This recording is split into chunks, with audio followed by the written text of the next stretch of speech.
किया है, परिवार के साथ आ रहे हैं, आप क्या कहेंगे? देखिए, एक जन भावना थी, लोगों के साथ काफ़ी समय से लगा हुआ था। लगभग 10 साल इस इलाके के अंदर संघर्ष किया, लोगों को जोड़ा, काम किए। लेकिन जो उम्मीद थी लोगों को कि इस दफ़ा भारतीय जनता पार्टी टिकट देगी और हम चुनाव लड़ेंगे, मैं समझता हूँ कि बहुत बड़ा उन्होंने ऐन मौके पे धोखा किया और कहीं ना कहीं इस चीज़ को डिरेल करने की कोशिश की गई कि किसी तरीके से डिक्लेरेशन ना हो और चुनाव ना लड़ पाए।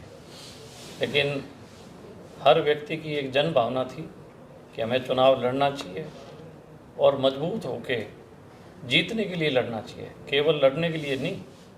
इसीलिए सब लोगों का एक फैसला था कि मजबूत व्यक्ति और मजबूत दल के साथ जाना चाहिए और सब ने ये फैसला किया कि इंडियन नेशनल लोकदल के साथ जाना चाहिए। और मेरे मन में भी था कि सारा परिवार अगर इकट्ठा होगा तो हम आगे और संघर्ष करेंगे, चौधरी देवीलाल जी के जो सपने हैं उनको साकार करने की कोशिश करेंगे। और लोग चाहते हैं कि दोबारा से चौधरी देवीलाल जी की जो सोच है उसके साथ जुड़ना चाहते हैं। और ये जो संघर्ष है अभय सिंह चौटाला जी कर रहे हैं पूरे हरियाणा में, तो मैं मानता हूं कि मुझे भी इनके साथ संघर्ष करने का एक मौका मिलेगा, ताकि हम इस इलाके के अंदर जो पुराने लोग थे उनको सबको जोड़ें और वापस चौधरी देवीलाल जी के राज को लेके आएँ। आदित्य जी, सरकार के दौरान भी आपने कई बड़े जो विरोध किए, चाहे वो मार्केट कमेटी की बात हो, चाहे ग्रीवेंसिंग की मीटिंग हो, उसके दौरान भी मंत्रियों के सामने भी आप बोले। क्या बीजेपी में वास्तव में इस तरीके की समस्या है? बीजेपी को लेकर भी आपने कई भ्रष्टाचार के मुद्दे हमेशा ही मैंने देखिए, चौधरी देवीलाल एक सच्चे इंसान थे और उनकी जो परिवार के जो अभी देख रहे हैं अभय सिंह चौटाला जी, इनका भी लोगों में एक पूर्ण विश्वास है और लोग ये मानते हैं कि वो सच्चे आदमी हैं। ठीक है, मुंह के खरे हैं लेकिन दिल का नेक और सच्चे इंसान है। उसी नीति को जो चौधरी देवीलाल जी की थी, उसी नीति को हम सब लोग फॉलो कर रहे हैं। जहाँ जुल्म और ज़बर और नाइंसाफ़ी हो, इनजस्टिस हो, वहाँ पे हमेशा जो सच्चे लोग हैं चौधरी देवीलाल जी के, वो आवाज़ उठाते हैं। इस चीज़ की कभी परवाह नहीं करते कि सत्तासीन कौन है। सत्ता को कभी भी लोभ लालच का हम लोगों के मन में नहीं था। हर बार जहाँ भी कोई आवाज़ उठानी थी, चाहे वो सत्ता के खिलाफ थी, चाहे वो किसान के लिए थी या व्यापारी के लिए थी, हर वर्ग के लिए हमने सत्ता से भी लड़ाई लड़ी, ताकि जन कल्याण तभी होगा जब हम जनता के साथ रहेंगे। बीजेपी के जो बड़े नेता हैं, मंत्री हैं, क्या उनसे आपने डायरेक्ट प्रयास नहीं किए अपने क्षेत्र का विकास के लिए, जो आपको ये बगावत करनी की जरूरत महसूस? नहीं, मैंने बगावत नहीं की, ये तो उन्होंने धोखा किया है। जब किसी व्यक्ति के साथ आप इतने समय से उसके साथ हो, और उसकी मैंने तो पूरे ज़िले में काम किया, लेकिन जो उम्मीद थी कि भाजपा टिकट देगी पर ऐन मौके पे उन्होंने धोखा करने काम किया, तो मैं मानता हूँ कि ऐसा धोखा जनता को बर्दाश्त नहीं था। लोगों में रोष था और लोगों के इशारे पे हम सब लोग इकट्ठे हुए और हम सब ने फैसला लिया। बीजेपी में घुटन महसूस कर रहे थे, अब इनेलो में सुकून? देखिए, एक पक्षी को जब पिंजरे में डाल देते हैं, निश्चित तौर पे वो पक्षी जो है अपना विकसित नहीं कर पाता, कहीं कहीं महसूस करता है। चौधरी देवीलाल खुला, ये आसमान जो है वो चौधरी देवीलाल का है, खुला आसमान है। कोई व्यक्ति गांव का, देहात का जब खुले में आसमान की तरफ देखता है तो मैं समझता हूँ कि उसको चौधरी देवीलाल जी की आकृति दिखाई देती है। और वो इस बात से बड़ा अपने आप को खुश नसीब मानता है कि हरियाणा का होने के नाते कि आज भी चौधरी देवीलाल जी की आत्मा उन सब लोगों के साथ है। और इस बात का प्रमाण भी है, हर किसान के घर में चौधरी देवीलाल की फ़ोटो है जिसकी वो पूजा करता है। तो मैं ये मानता हूँ कि ये खुले आसमान में हूँ और फिर चौधरी देवीलाल के सपनों की उड़ान लेंगे और लोगों के घर घर तक चौधरी देवीलाल जी का मैसेज देने का काम करेंगे। बतौर इनेलो उम्मीदवार आप नामांकन कब भरेंगे? कल का समय तय किया, कल 10:30 बजे सब लोग इकट्ठे होंगे, उसके बाद सब लोग नामांकन के लिए जाएंगे। तो सारे हमारे साथी हैं, पार्टी के भी व्यक्ति हैं, सब लोग आएंगे और बहुत बड़े जलसे के साथ नामांकन करेंगे। आज भी जो जलसा किया था, लगभग 8-10 हज़ार लोग उस जलसे में थे, इस पूरे डवाड़ी विधानसभा क्षेत्र के, और सब लोगों में बहुत जोश और जुनून था। और अब ये लड़ाई जो है निश्चित तौर पे आज इस बात का प्रमाण है कि डवाड़ी इंडियन नेशनल लोकदल जीत चुकी है बहुत बड़े मार्जिन से। जिते जी 10 साल बीजेपी की सरकार रही, उसके बाद जिस तरह से टिकटों के बंटवारे के बाद भगदड़ में क्या देखते हैं ओवरऑल, क्या स्थिति रहने वाली है बीजेपी? देखिए, कोई भी फैसला जो जनता के खिलाफ होता है, जनता बगावत करती है, विरोध करती है, ये उनकी मानसिकता झलकती है। जैसा कि अभी अभय सिंह जी ने बताया कि वो चौधरी देवीलाल जी की सोच को मारना चाहते हैं। उन्होंने काम लिया, ऐसा नहीं है मैंने 10 साल दिए हैं भाजपा को, मैंने काम बहुत किया, उन्होंने काम लिया, लेकिन जब समय था हमारे संघर्ष को फल लगने का तो उन्होंने कहीं ना कहीं चौधरी देवीलाल की सोच को मारने का काम किया। और लोगों के कहने से, जब सब लोग मेरे जो संघर्ष के साथी थे, उन सब साथियों के आग्रह से, विचार से, विमर्श से हमने आज ये निर्णय लिया सब साथियों ने। और मैं निश्चित तौर पे ये बताना चाहूँगा कि वापस चौधरी देवीलाल जी की जो आवाज़ है, जो चौधरी देवीलाल जी की सोच है, उसको पूरे हरियाणा के कोने कोने में ढाणी ढाणी तक लेके जाएंगे। देश के ताऊ और आपके खुद के ताऊ से आशीर्वाद लिया, कितना कामयाब हो पाएगा? देखिए, मैं एक चीज़ कहना चाहूँगा, एक जो भी राजनीतिक व्यक्ति हैं उनके रोल मॉडल होते हैं, चाहे वो किसी दल में हो, किसी पार्टी में हो, उनकी कोई ना कोई ऐसी चीज़ होती है जो उनका रोल मॉडल होता है। चौधरी देवीलाल जो थे वो दयालु, दयावान और बहुत ही विनम्र थे, वो मेरे रोल मॉडल रहे हैं। और इसके साथ साथ ओम प्रकाश चौटाला जी सबसे संघर्षशील व्यक्ति, सबसे ज़्यादा मेहनती। तो मैं ये मानता हूँ कि एक आदमी की सोच चौधरी देवीलाल जैसी होनी चाहिए, उसका संघर्ष ओम प्रकाश चौटाला जी जैसा होना चाहिए। ये दोनों चीज़ जब मिल जाती है, निश्चित तौर पे वो हमेशा फतेह करते हैं, हमेशा जन कल्याण करते हैं। तो दोनों के जो है मेरे रोल मॉडल रहे हैं दोनों लोग। आपके सामने जो खड़े हैं लोग, वो भी चौधरी देवीलाल जी का नाम लेकर वोट मांग रहे हैं। छोड़, नहीं कोई और बात कर। चलो ठीक है, ठीक है। वैसे तो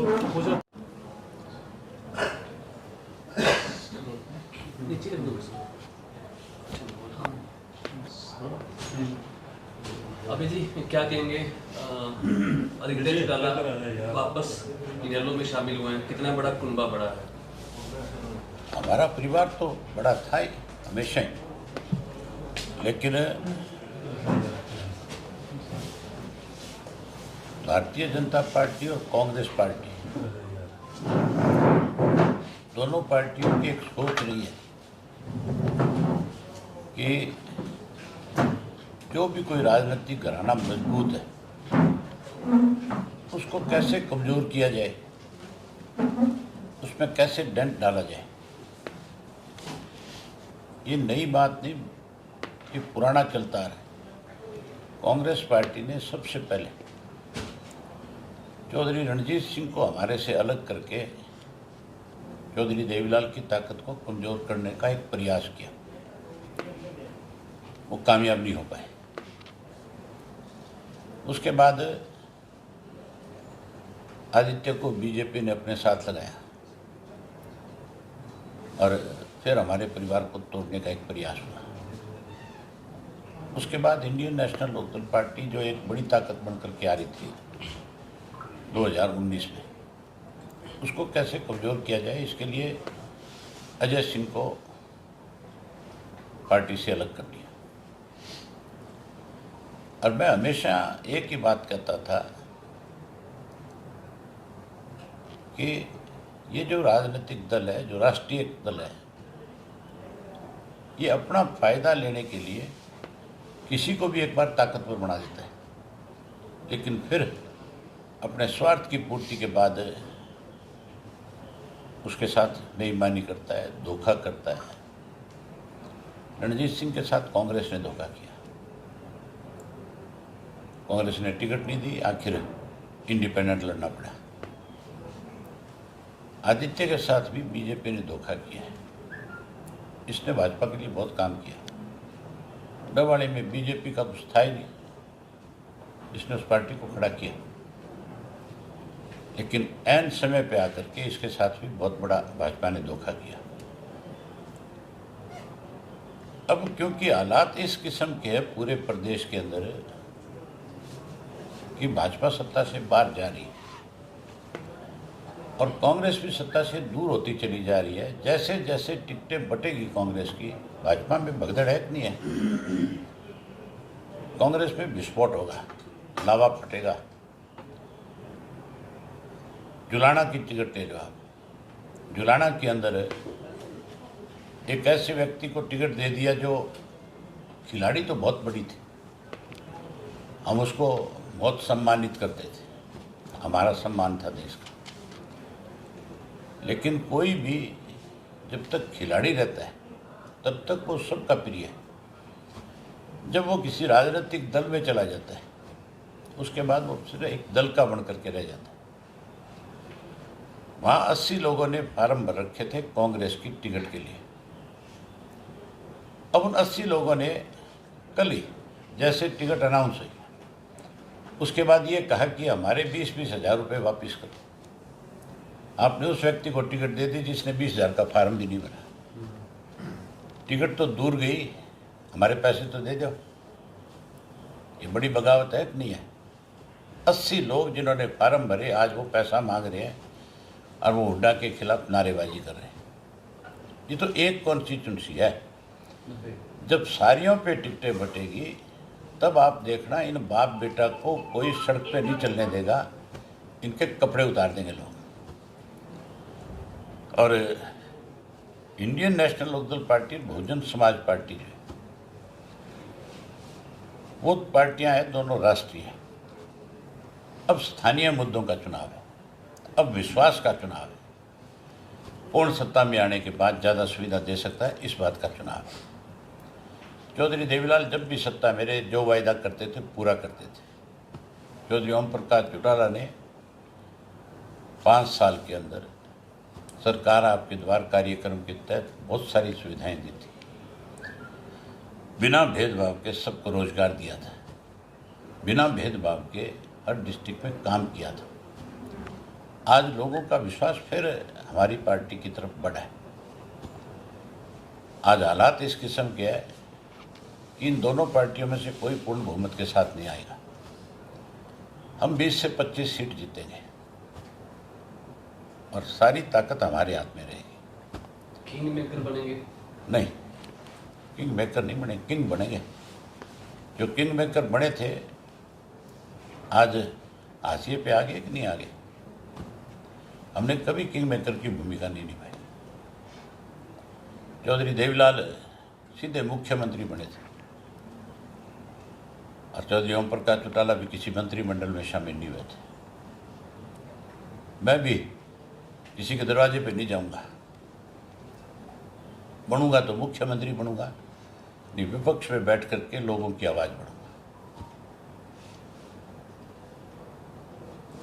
आदित्य के आने से हमारा जो डवाली विधानसभा क्षेत्र है जहाँ इसने मेहनत करी है, वहाँ लगातार लोगों की एक भावना थी कि हमें इकट्ठा होना चाहिए और यहाँ की जिम्मेवारी इसको सौंपनी चाहिए। मैंने इसके लिए सर्वे कराया था और लोगों की भावनाएं जो थी, जो कार्यकर्ताओं से बात होती थी, हमने उसको आगे बढ़ाया। आज इंडियन नेशनल लोकदल पार्टी की 5 सीटें सरसा की कन्फर्म हुई। दवाली से कल आदित्य नॉमिनेशन फाइल करेगा, चौटाला साहब स्वयं नॉमिनेशन फाइल कराने जाएंगे और आज हजारों लोग जो है जिनके साथ लगातार ये संपर्क कर रहा था, जिनसे मिल रहा था, जिनके काम किए, वो सारे आए हुए थे और सब लोगों ने बहुत खुशी जाहिर करी इस बात की कि हमारी मेहनत जब रंग ले आएगी। मुझे बहुत भरोसा है डवाली के लोगों पे। हमारे साथ डवाली के लोगों का कोई राजनीतिक रिश्ता नहीं है, हमारे और डवाली के लोगों का रिश्ता सामाजिक और पारिवारिक है।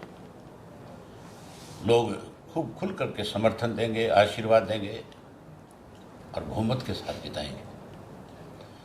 आज ही जो वहाँ की वीडियोग्राफी आप लोगों ने करी है, जो तुम दिखाओगे अपने सोशल मीडिया से, इलेक्ट्रॉनिक मीडिया से, तो जो कोई चुनाव के मैदान में घूम रहे हैं, जो कोई सहारा ले रहे हैं हमारे नाम का, आज उनकी असलियत सब लोगों के सामने आ जाएगी। कुछ लोगों ने तो माफ़ी मांगनी शुरू कर दी लोगों से कि हमारे से बड़ी भूल होगी, गलती होगी, हमें माफ़ कर दो। उन लोगों को इसलिए माफ़ी नहीं मिल सकती कि उन्होंने चौधरी देवीलाल की भावनाओं के साथ खिलवाड़ किया। वो स्वार्थी थे, केवल अपनी जेब भरने के लिए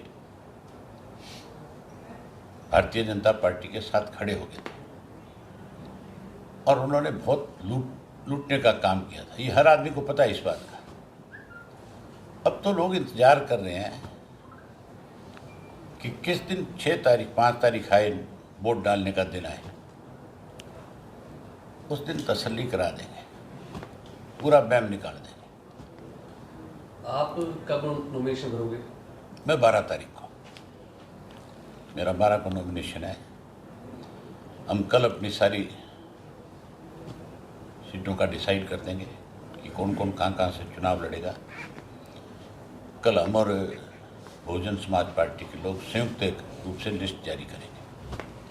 डबली में एक घूमने चर्चा चल रही है कि बड़े चौटाला साहब ने वायदा किया था कि आदित्य को विधानसभा में भेजेंगे, तो समय आ गया, वादा पूरा कर दिया कि नहीं कर दिया? चौटाला साहब और चौधरी देवीलाल ने जिस किसी से वायदा किया उसको उन्होंने पूरा किया। उन्होंने किसी को लारा नहीं दिया। ये मान के चलो, जिस आदमी में संघर्ष का मादा होगा उसको विधानसभा लोकसभा में जाने से कोई नहीं रोक सकता। मुझे रोकने के लिए बहुत प्रयास हुए थे। सारा देश आकर के मेरे खिलाफ खड़ा हो गया था। सारी मशीनरी मेरे खिलाफ थी सरकारी। सैकड़ों करोड़ रुपया खर्च किया गया था, नहीं रुका ना। तो जो संघर्ष करते हैं, जो लोगों का विश्वास जीतते हैं, उन्हें आगे बढ़ने से कोई नहीं रोक सकता। ये ठीक है, रुकावटें पैदा कर सकते हैं, समय लग सकता है, लेकिन एक दिन मंजिल जरूर हासिल होती है। एक अभी जी देवीलाल चौटाला का बयान था डबली हल्के को लेकर, अगर चौटाला साहब यहाँ से नॉमिनेशन फाइल करते हैं तो वो क्विट कर देंगे। क्या कहेंगे और क्या कहेंगे? उनसे ये पूछो कि तुम कहते हो कि वो चुनाव लड़े तो हम यहाँ से विड्रा कर देंगे। तुमने एक दिन जा कर के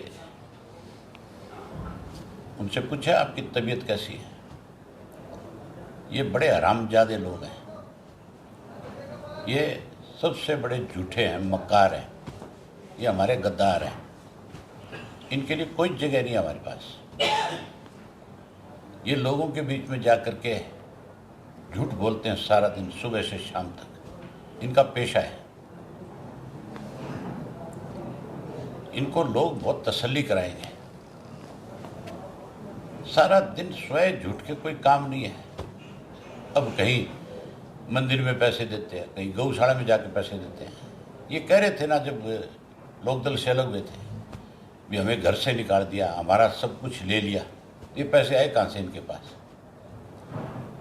खेती तो सिर्फ ही 16 एकड़ की है जमीन, तो ये पैसा आया कहाँ से इनके पास? जब हमने सब कुछ रख लिया इनका, तो आज इनके पास गौशाला में देने को पैसे कहाँ से आए?